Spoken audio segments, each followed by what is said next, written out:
Share screen-nya sudah terlihat? Sudah, Pak. Sudah. Sudah, Pak.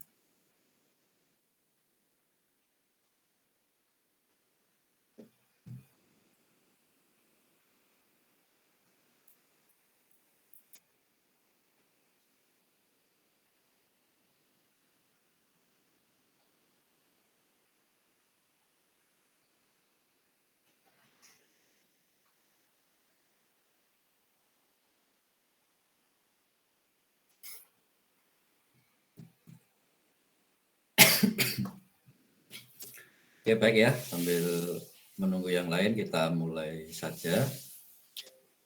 Jadi kemarin terakhir kita sudah melakukan, teman-teman sudah melakukan analisis isi meskipun dalam skala yang sederhana.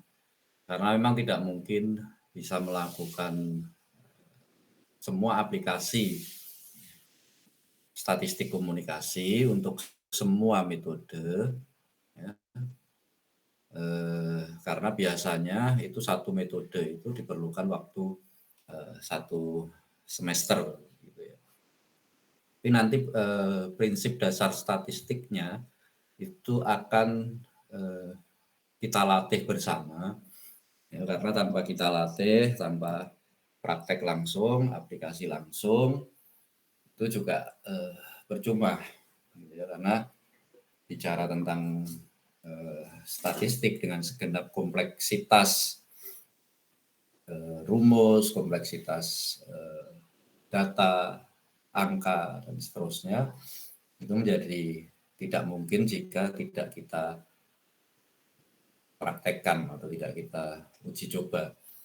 Tapi secara prinsipil, ya, pernah saya sampaikan bahwa aplikasi statistik komunikasi dalam ilmu komunikasi itu setidaknya bisa diterapkan dalam 4 metodologi penelitian komunikasi. Ya, yang pertama analisis isi, kemudian eksperimen komunikasi, kemudian korelasi, dan yang keempat adalah riset opini publik. Nah, sekarang kita masuk ke eksperimen komunikasi. Ya. Jadi eksperimen komunikasi ini sebenarnya satu metode penelitian yang sangat menarik gitu ya. Dan dalam konteks ilmu eksak ya, metode eksperimen itu adalah metode yang sudah teruji kesahihannya. Banyak temuan-temuan besar di dunia ini sebagai produk atau sebagai hasil dari eksperimen.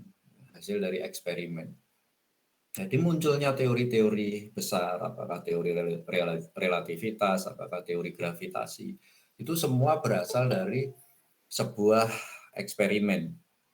Gitu ya.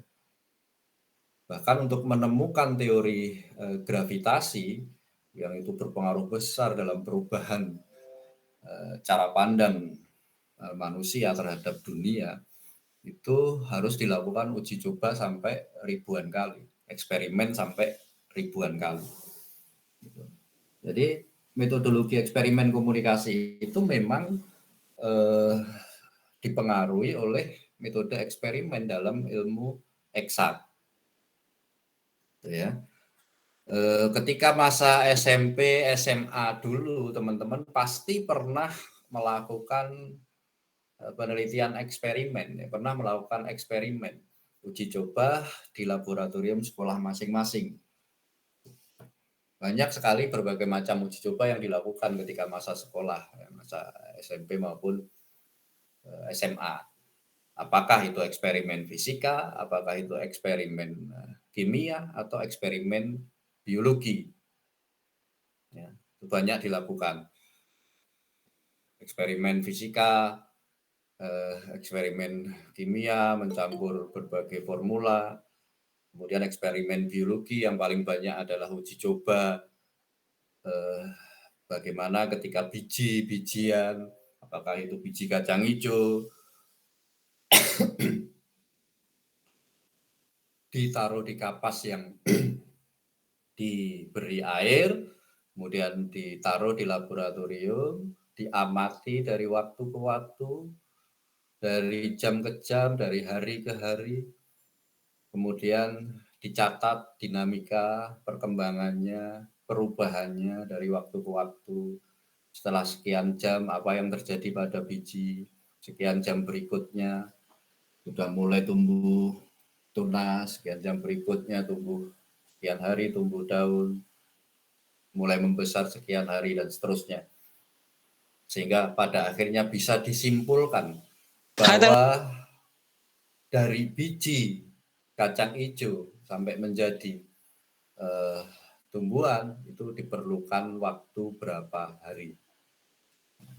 Jadi kurang lebih gambaran penelitian eksperimen itu ya seperti itu. Bisa ditangkap ya? Bisa, Pak. Bisa, Pak. Nah, Bisa, Pak. jadi prinsipnya adalah dalam melakukan eksperimen atau uji coba itu harus ada pencatatan secara terukur. Jadi ukuran skalanya itu harus ditetapkan sejak awal. Saya akan melakukan pencatatan terhadap dinamika yang terjadi itu dalam setiap berapa jam, dalam setiap berapa menit, dalam setiap berapa hari, dalam setiap berapa minggu, dan seterusnya. Sampai akhirnya bisa diambil kesimpulan. Gitu loh. Nah, bagaimana ketika penelitian eksperimen ini dibawa ke dalam ilmu sosial, khususnya ilmu komunikasi, ya, maka sama, tetap bahwa penelitian itu harus dilakukan di tempat, ruang, dan waktu yang sama. Kalau laboratorium eksak itu adalah ruangan dengan segala perlengkapan dan peralatan yang diperlukan, yang kemudian disebut sebagai laboratorium. Nah, dalam ilmu sosial itu namanya laboratorium sosial. Ya, jadi kelas itu adalah laboratorium dalam ilmu sosial, bisa menjadi laboratorium dalam ilmu sosial. Kampus itu bisa menjadi laboratorium dalam ilmu sosial. Terminal itu adalah laboratorium. Bandara, mall, dan seterusnya, termasuk kantor kepala desa dan seterusnya, itu bisa menjadi laboratorium. Ya. Sehingga yang diteliti dalam eksperimen ilmu sosial termasuk ilmu komunikasi itu adalah kehidupan sosial yang ada di laboratorium sosial. Kalau penelitian eksak yang diteliti objeknya jelas benda mati. Nah, tapi dalam ilmu sosial adalah manusia. Berarti dia adalah hidup, punya pikiran, punya perasaan, punya latar belakang budaya, latar belakang pendidikan, latar belakang agama, latar belakang etnis, dan seterusnya. Yang semua itu pasti akan berpengaruh secara kompleks dalam kehidupan dia. Meskipun kemudian orang itu ditaruh di dalam laboratorium sosial, semua latar belakang itu pasti akan memiliki pengaruh. Maka ketika Anda ada di dalam kelas, itu perilakunya beda-beda. Ya, perilakunya beda-beda karena memiliki latar belakang yang berbeda.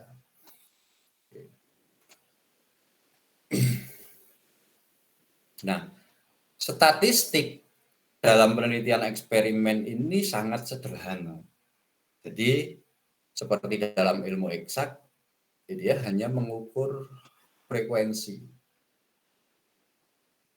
Berapa kali atau kalau di prosentase berapa persen. Ya, sederhana.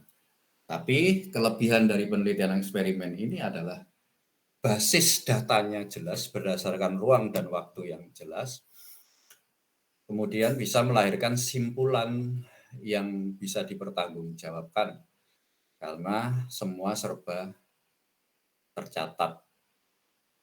Semua serba tercatat. Jadi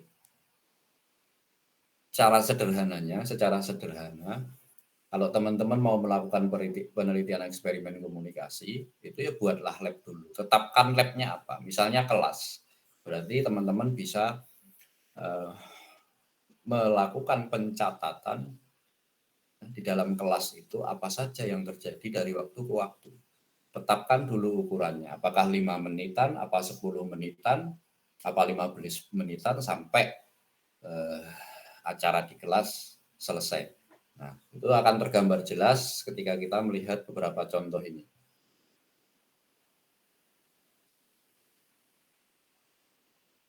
Bentar, not responding.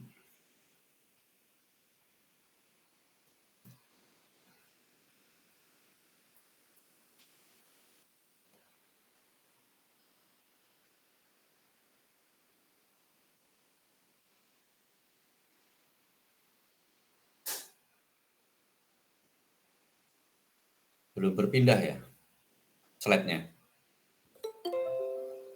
Belum, Pak.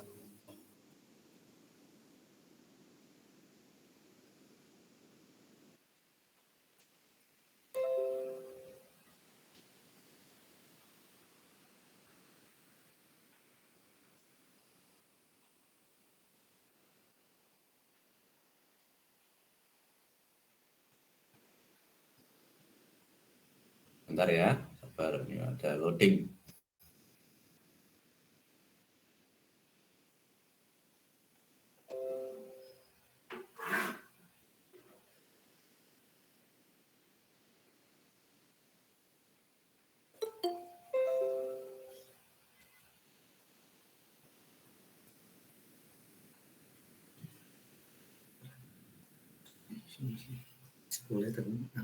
Oke.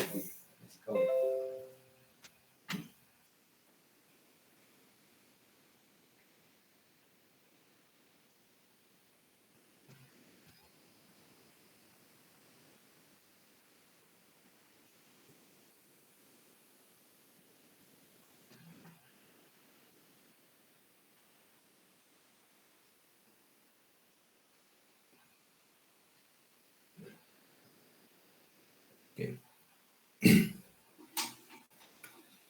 Oke, baik. Jadi misalnya begini, teman-teman mau meneliti perilaku mahasiswa ilmu komunikasi angkatan 2022 ketika mengikuti perkuliahan. Ya. Nah, itu harus ditetapkan periode perkuliahannya kapan. Misalnya minggu kedua setelah UTS. Ya, mulai awal perkuliahan sampai akhir perkuliahan. Kemudian teman-teman membuat kategorisasi dulu. Ya. Kedatangan, ketepatan waktu saat datang. Gitu ya. Kemudian kategorisasi yang kedua, pemilihan tempat duduk. Kategori ketiga, ya, waktu mengikuti perkuliahan. Kategori keempat, misalnya waktu memberi respon atas materi yang disampaikan oleh dosen. Ketemu 4 kategori. Kemudian dicatat satu persatu dari tiap kategori. Kategori pertama berdasarkan kedatangan waktu kuliah, ketepatan waktu kuliah. Ada yang masuk dicatat. Si A datang jam sekian lebih sekian. Si B jam sekian lebih sekian. Si C terus semua sampai selesai semua masuk. Baru kemudian diklasifikasikan Hasilnya baru kemudian diklasifikasikan. Yang datang 5 menit pertama, misalnya Anda membuat klasifikasi dengan ukuran 5 menitan. Yang datang tepat waktu di 5 menit pertama berapa orang? Artinya itu berapa persen dari semua total mahasiswa. Yang datang 10 menit pertama, 5 menit kedua berapa orang? Begitu seterusnya, 5 menit ketiga berapa orang? Sehingga nanti penelitian eksperimen itu melahirkan sebuah temuan. Hanya berapa persen yang datang di 5 menit pertama.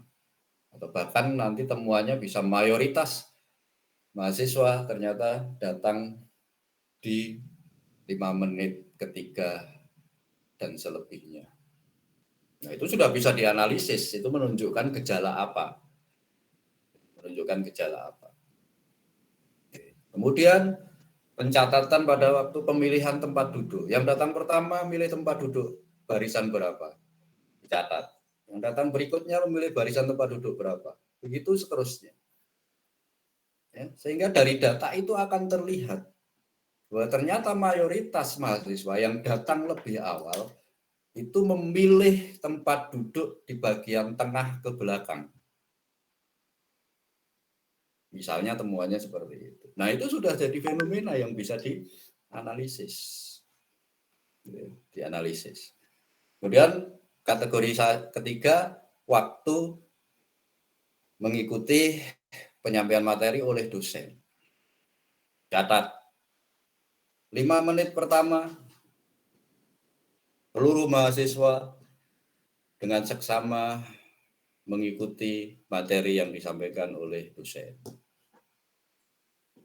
5 menit kedua, sebagian mahasiswa yang duduk di sebelah belakang atau tengah atau depan mulai berbicara dengan teman di sampingnya. 5 menit ketiga, tergantung fenomena apa yang terjadi pada saat itu, apapun dicatat. 5 menit ketiga, mahasiswa, sebagian besar mahasiswa mulai mengeluarkan handphone. 5 menit keempat, sebagian mahasiswa mulai chatting. 5 menit kelima, mahasiswa sudah nonton YouTube misalnya. Ini jadi temuan yang menarik. Ya. Jadi sebenarnya penelitian eksperimen ini menarik, tapi jarang sekali kakak-kakak kelas Anda waktu skripsi itu mengambil penelitian eksperimen. Seingat saya itu hanya ada 2 atau 3 kakak-kakak kelas Anda sejak angkatan pertama yang mengambil penelitian eksperimen. Satu yang paling saya ingat adalah ketika lagi booming film Laskar Pelangi.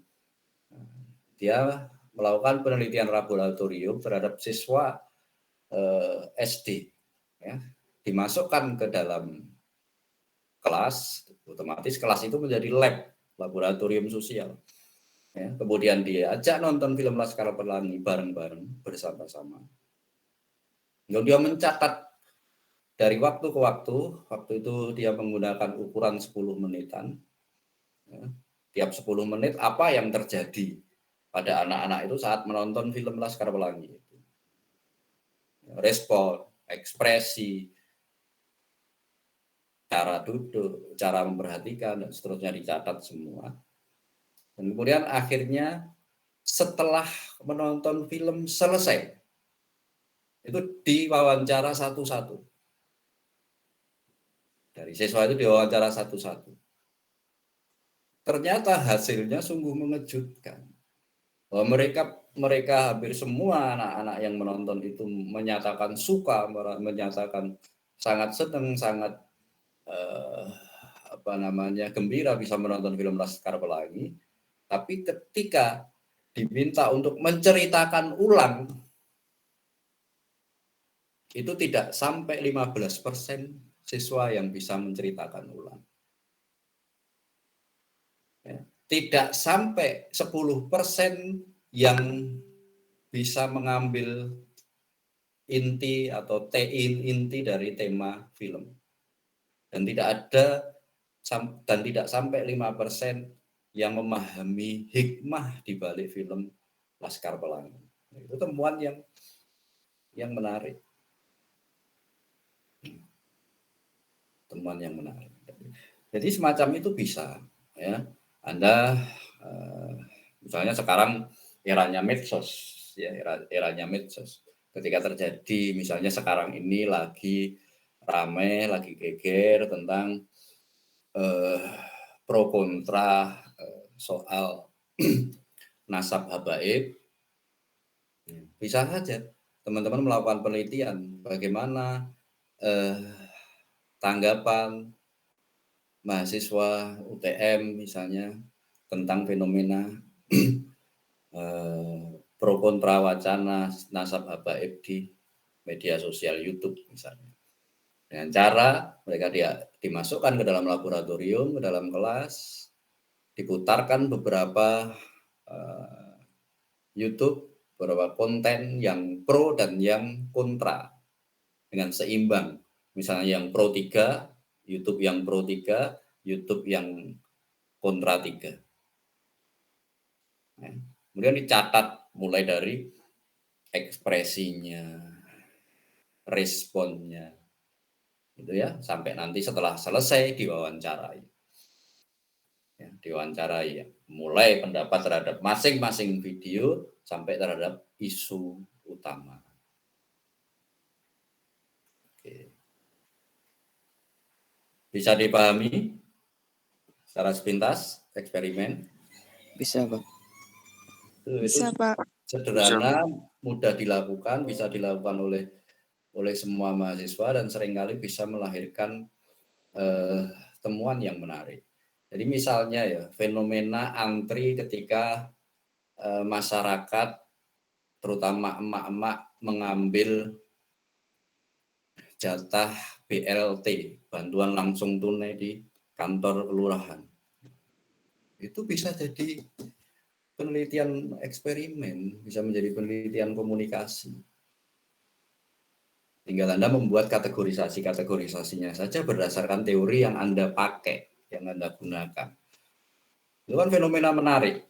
Bagaimana emak-emak saat ada di kantor kelurahan, saat antri untuk mengambil jatah BLT. Banyak fenomena yang menarik. Atau Anda membuat laboratorium antara dua lampu merah saja lah, misalnya di jalan ya. Antara lampu merah A dan lampu merah B yang tidak terlalu jauh, itu anggap sebagai laboratorium. Kemudian amati perilaku lalu lintas emak-emak di jalan apa, hari apa, jam berapa, sampai jam berapa. Itu banyak fenomena yang bisa menjadi temuan, bisa menjadi catatan. Sehingga apa benar sih selama ini kalau emak-emak naik sepeda motor itu reteng kiri belok kanan, nah, itu harus diteliti betul berdasarkan banyak sampel, bukan hanya satu sampel. Ya. Oke, paham ya? Iya, Pak. Beberapa contoh saja. Kemudian korelasi. Penelitian korelasi.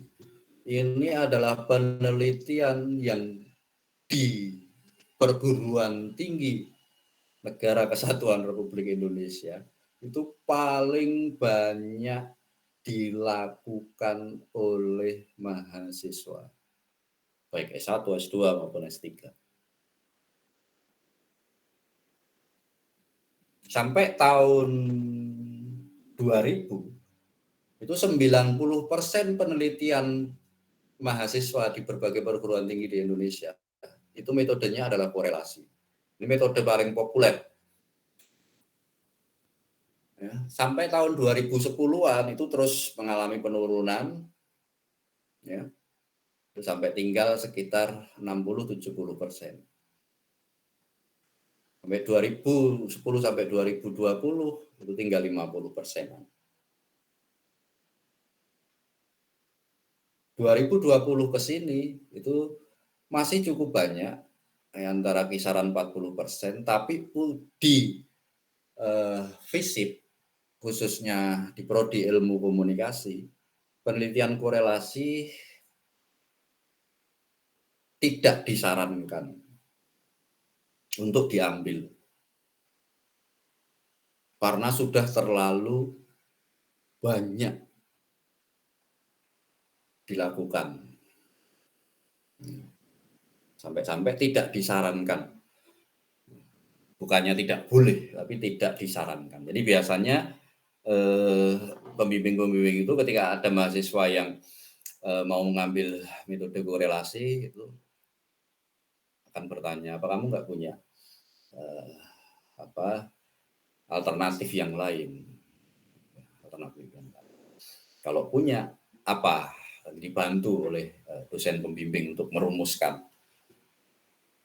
Baru kalau benar-benar mentok sudah tidak ada pilihan lain, ya sudahlah. Tapi biasanya kalau di prodi ilmu komunikasi yang mengambil metode korelasi ini agak kesulitan waktu ujian. Karena metode ini memang sebenarnya sangat kompleks. Secara statistik itu sangat kompleks. Rumit sekali. Jadi di antara metode penelitian yang menggunakan statistik, itu yang paling kompleks dalam urusan statistik itu adalah metode korelasi. Tapi tidak sepadan kompleksitas yang harus dihadapi oleh peneliti, itu sama sekali tidak sepadan dengan hasil. Hasilnya nanti justru paling sederhana. Kesimpulan dari penelitian korelasi itu selalu paling sederhana. Kayak nggak usah diteliti, nggak apa-apa. Gitu. Jadi penelitian korelasi itu adalah penelitian yang menghubungkan dua variabel atau lebih. Nah, dari sini saja sudah terlihat kompleksitasnya. Jadi tidak boleh satu variabel. Karena korelasi itu namanya menghubungkan. Berarti harus ada dua atau lebih variabel. Nah, dalam ilmu statistik itu semakin banyak variabel, itu artinya semakin sulit. Statistiknya loh, semakin sulit, semakin rumit, semakin kompleks. Gitu loh. Jadi penelitian korelasi ini biasanya untuk menguji sebuah teori atau tesis.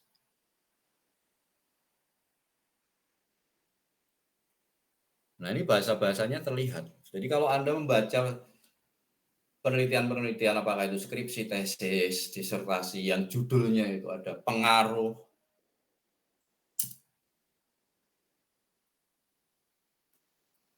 peranan, efektivitas, hubungan. Nah, itu hampir bisa dipastikan penelitian tersebut menggunakan metode korelasi. Ya. Ini contoh-contohnya. Terlihat ya? Iya, Pak. Oke. Pengaruh penggunaan PowerPoint oleh dosen terhadap penerimaan mahasiswa akan materi perkuliahan. Nah, di sini kan terlihat ada dua variabel. Variabel pertamanya apa?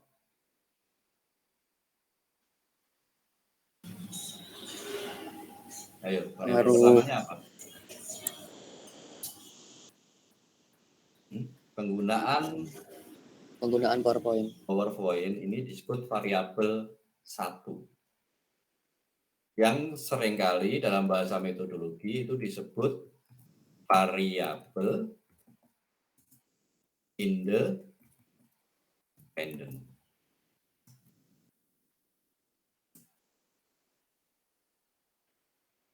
Apa maksudnya variabel independen? Variabel yang bebas, variabel yang mempengaruhi variabel lainnya.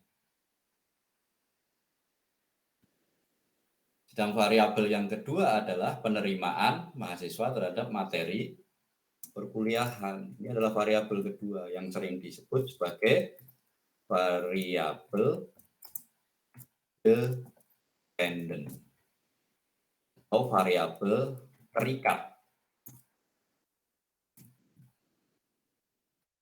Ini apa? Variabel terikat adalah variabel yang dipengaruhi oleh variabel yang lain.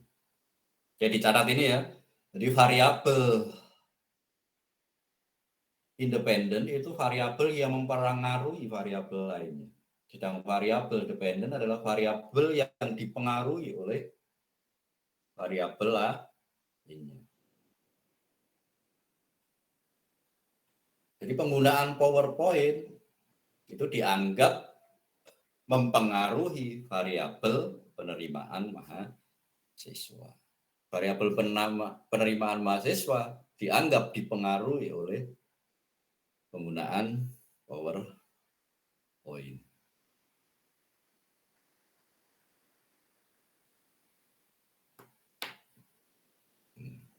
Contoh yang kedua ini, berarti variabel independennya apa? Peranan komunikasi interpersonal dalam keluarga dalam meningkatkan motivasi belajar siswa. Berarti variabel independennya yang mana?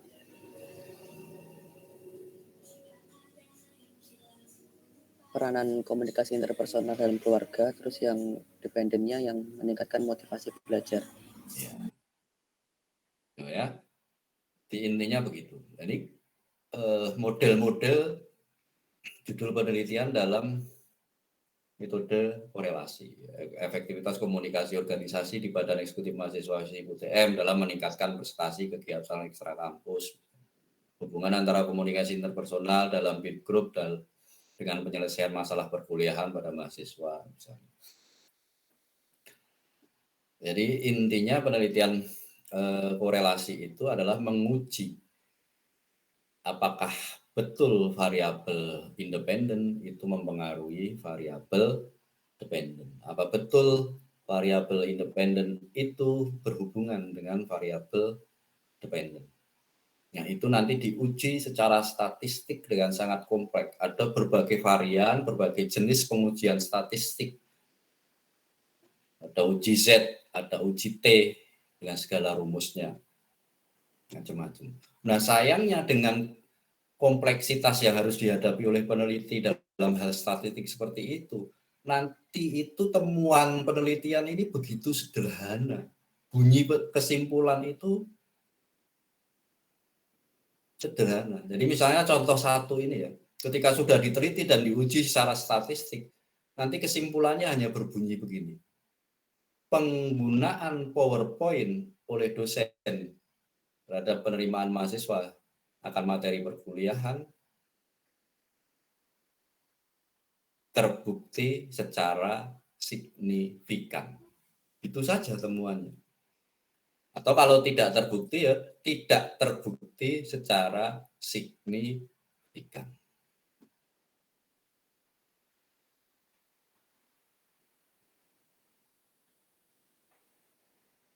Nah, terus nek wis ngono ape lha opo? Nah, itu kelemahan dari penelitian korelasi itu di sana. Ya.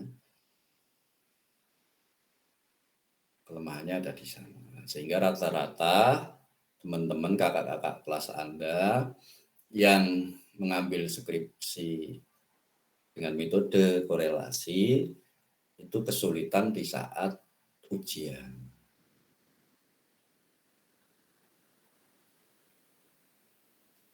Karena kebanyakan peneliti selalu ada kemungkinan variabel lain sendiri, tapi usahakan ya ada komposisi laki perempuan agar ketika di lapangan nanti ya itu tidak kesulitan, bisa saling melengkapi.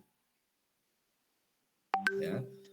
Oke, yang kedua, silahkan tentukan tema dan tempat mau meneliti apa. Tapi kita fokuskan saja di riset opini publik. Ya, jadi nanti judul-judulnya itu mesti berkait dengan kira-kira opini, pendapat atau tanggapan apa, tanggapan opini siapa, tanggapan siapa, pendapat siapa terhadap apa. Substansinya begitu saja. Silakan didiskusikan oleh kelompoknya. Ya.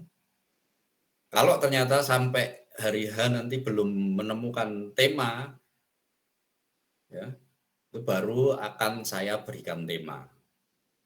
Nah, resikonya kalau saya memberikan tema saya kan nanti mungkin Anda tidak cocok.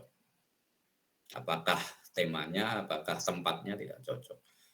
Nah, pilihan tempat itu skalanya kabupaten. Bebas, mau milih mana boleh. Bangkalan boleh, Sampang boleh, Pamekasan boleh, Sumeneb boleh, Bandung Selatan boleh, Lampung Tengah boleh, Gorontalo Timur boleh. Ya, bebas. Ya, mau yang sambil wisata misalnya ke pantai Pattaya Thailand ya boleh. Boleh asal kuat gue. Ya, bebas. Tapi saya sarankan sebaiknya karena Anda juga ada mata kuliah yang lain, tugas-tugas yang lain, jangan mengambil terlalu jauh. Ya, agar tidak dibatasi oleh waktu dan biaya. Ya, jadi misalnya mau buat kelompok Surabaya, misalnya teman-teman yang sama-sama berasal dari Surabaya boleh, mau membuat kelompok Sidoarjo, teman-teman yang sama-sama Sidoarjo boleh. Ya, jadi skala tempatnya adalah kabupaten.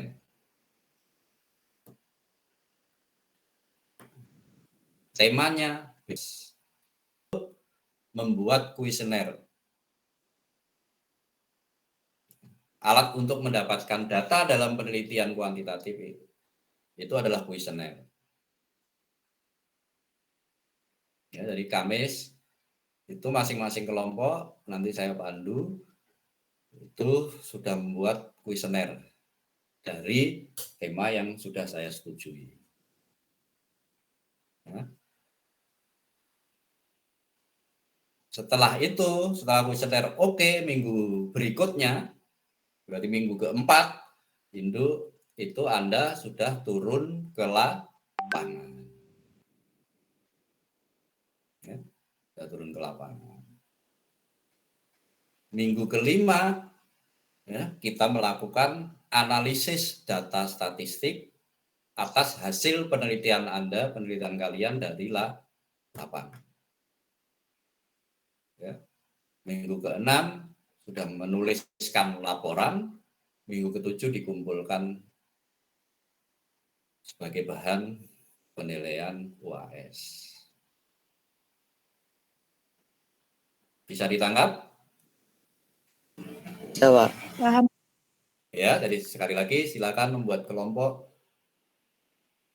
ya, masing-masing antara 9 sampai 10 anggotanya, kemudian silakan berdiskusi, membuat tema penelitian riset opini publik, ya, tempat dan judulnya nanti dijabrikan ke saya sebelum hari Kamis minggu depan. Ya, hari Kamis berdasarkan tema kalian masing-masing, berdasarkan masing-masing kelompok, kita berlatih untuk membuat kuesioner. Setelah selesai kuesioner dalam 1 minggu, minggu berikutnya diturunkan ke lapangan. Di lapangan 1 minggu, data sudah diinput, ya, datanya sudah diinput. Minggu berikutnya kita melakukan analisis statistik atas hasil data tersebut. Minggu berikutnya menuliskan laporan, minggu terakhir mengumpulkan.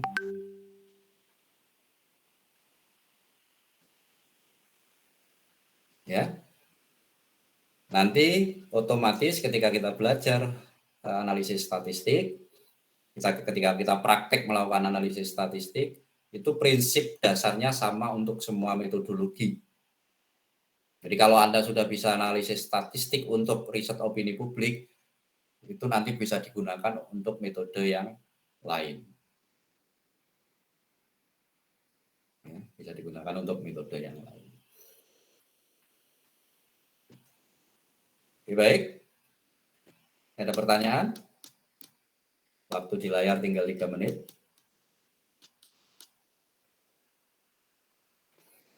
Oke, kalau tidak ada, saya tunggu sebelum hari Kamis Japri dari masing-masing kelompok. Ya, saya akhiri. Terima kasih. Assalamualaikum warahmatullahi wabarakatuh. Waalaikumsalam warahmatullahi wabarakatuh. Waalaikumsalam. Soal absen, jangan khawatir, semua saya absen masuk ya. Terima kasih, Baik, Pak. Pak. Terima kasih, Pak. Oke.